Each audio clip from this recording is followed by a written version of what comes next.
thank you for the work that you do. Because when I look out into the audience, what I see is an audience of leaders. We've heard about the mature leaders. We've heard about the emerging leaders. Doesn't matter. What I understand is that leaders of the spoken and written word, the keepers, the gatekeepers, are in this room right now. There's a Chinese proverb that says, it's important to build bridges. Well, you can build bridges all you want, but if the gatekeepers don't open the gates, que vale? You need to have sophisticated, smart leaders that are there opening the gates for our community. So I decided this morning to share with you a few remarks about leadership. Not that you need any consejos or advice, porque ya saben todo. I thought I would share with you just a few thoughts, because as we think about the demographics of our country, as we think about those 50 million, as we think about the percent under the age of 20, we know that this country is experiencing a new normal. And this new normal needs to be guided by leaders.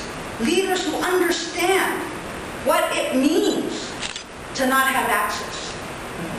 Leaders who understand what it means to sit in a classroom and feel invisible.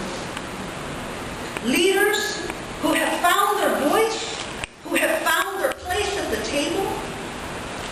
Leadership for the new normal is what I would like to speak on. And I believe there are three strengths that would behoove us to grab onto as we move into this new normal.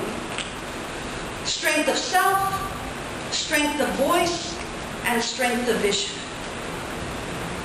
What do I mean by strength of self? We need to truly understand who we are y de dónde venimos. As a little girl, my father would often say to me, no se te vaya a olvidar de dónde vienes. Don't forget where you come from. My parents, peasant farmers from the state of San Luis Potosí, came out of El Guamuchil, a tiny, tiny little jungle village over 50 years ago. They came to this country with the clothes on their back, 3 small children in tow, and they had 3 more on this side of the border. Like many other immigrants, they came pursuing the American dream, hoping beyond all hope that it would not become the American nightmare. So, ahí anduvimos los 6, I have 5 siblings, all 6 of us worked in the fields. On the day I was born, we lived in a migrant labor camp. My mother had been hoeing cotton all day. Imagine, 9 months pregnant, in El Solazo, in the San Joaquin Valley, hoeing cotton. At about 4 o'clock, she turned to my dad and said, Pedro, ya es hora. It's time. I was the 5th of 6, so she knew. And she knew her routine. They packed up, they weighed in the cotton, they packed everyone into the car, went back to the camp. Se bañó mi mamá bien pronto, then she got back in the car. We lived in Corcoran, in the Corcoran labor camps then. And Corcoran had a tiny little health clinic, and so my dad took my mom there. While he was parking, I was born. That's what we did. Strength of self. I come from that beginning. That is who I am. And my own position is embodied then by that story, by that beginning.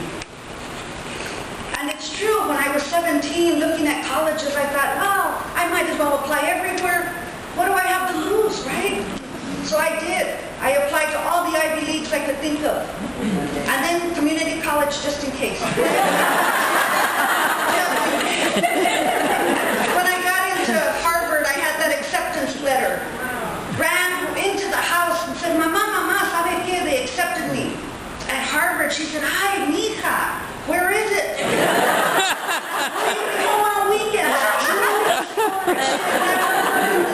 varsity. But what I had access to as a little girl was a library. Amen. And that's what made a difference. And sure enough, I said to her, self-proclaimed my career at that point, I said, Mama, I want to become a psychologist.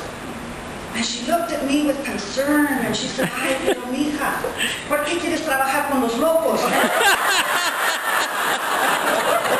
said, no, you're crazy. I've been in city government for 8 years. I said to her, and this was the truth, this was my truth. I said to her, I want to make growing up a little easier. The work that you do, the leadership that you provide, I can tell you, without a shadow of a doubt, makes growing up a little easier for our children. So you need to have that strength of self. What else as leaders do we need? We need a strength of voice. And we've heard our previous speakers ask for your voice at the table. But for many of us, we've been silent for many years. We saw our parents silent. It's not an easy thing to find your voice. I don't know about you, but I was one of those in class, especially in college. They'd ask, well, who has the answer? Y me escondía las manos, right? I didn't want to raise my hand. And then if I knew the answer, and they called on me, temblaba mi voz, right? Oh, I was afraid, and it took time. It took time to find my voice. And my sense is that you are continually asked to share your voice for those who are often silent at the table, who aren't at the table. And there's nothing easy about that. And you share your voice not only at that board table, but you share it in the informal part of life as well. I happened to be at the post office a few years ago, and I was in line, and there was a señora. It looked like she had been plucked out of Oaxaca, landed here, downtown Denver at the post office. Toda envuelta en sus zarapes, right there she was, una señora. The postal clerk said, well, hurry up, what do you want? Y la señora, poco inglés, said, $50 money order. Well, I can't understand you. Speak English. What do you want? So I got out of line. You know, one of those times when you have to lend your voice. Y le pregunté a la señora, ¿con qué le puedo ayudar, señora? And she said, I'm trying to buy a $50 money order. And I told the man a $50 money order. Y me ve con unos ojos and he says, well, does she have $50 to pay for it?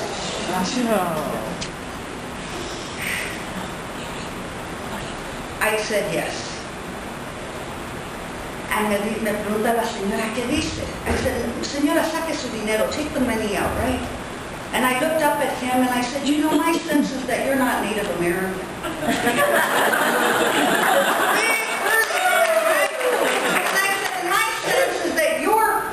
Ancestors came here as immigrants, and I hope that no one ever treated them as holy as you were treating us today. Me dice la señora, ¿qué le dijo? ¿Qué le dijo? She wanted to know what I was saying. And I told her, and she looked at me, she said, qué bueno. So she opened up, I said, señora, el dinero, right? We needed to pay for the money order now, because he was holding it up here, waiting for the $50. And she unwrapped her sarapes, and she opened up what must have been the very first fanny pack ever made. Y comienza a fijar, right? And she has a wad of money. I mean, the thing pops open. And she's going like this. And I asked her, señora, what are you doing? She says, estoy buscando el más viejito para...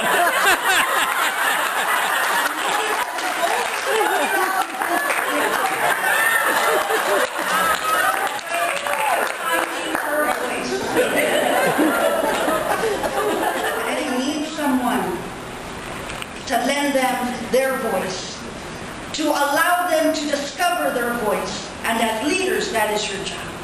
Strength of self, strength of voice, and the last piece that I'll close with is strength of vision.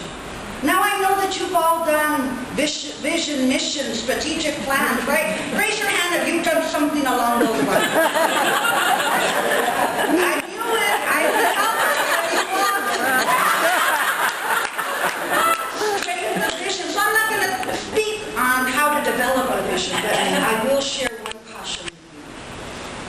strength of vision, you've got to be careful and beware of the cave people. C-A-V-E, citizens against virtually everything. Because the cave people, and you may know a few, they're the naysayers. They're the ones that say, oh, Latino, oh, geez. What? Spanish speakers, let them speak English, right? They're the ones who will naysay everything that you are about here as a reformista. They are the ones that say, it doesn't matter what side sits off. And you're going to be here for another 2 days. You're going to be here listening and learning and gathering ideas. But you have to be aware of the cave people. They only make up 2% of the population. My internal research tells me this. But they will take 80% of your energy. Yeah. And we absolutely do not have any energy to spare. Our communities need us. Our communities need us to stand up strong, to be the leaders, to be the voices, to be able to advance and open up gates that have been closed to them. So beware of the cave people. Do not let them zap your energy, because our work is too important and too urgent at this very moment. Thank you so much for coming to Denver.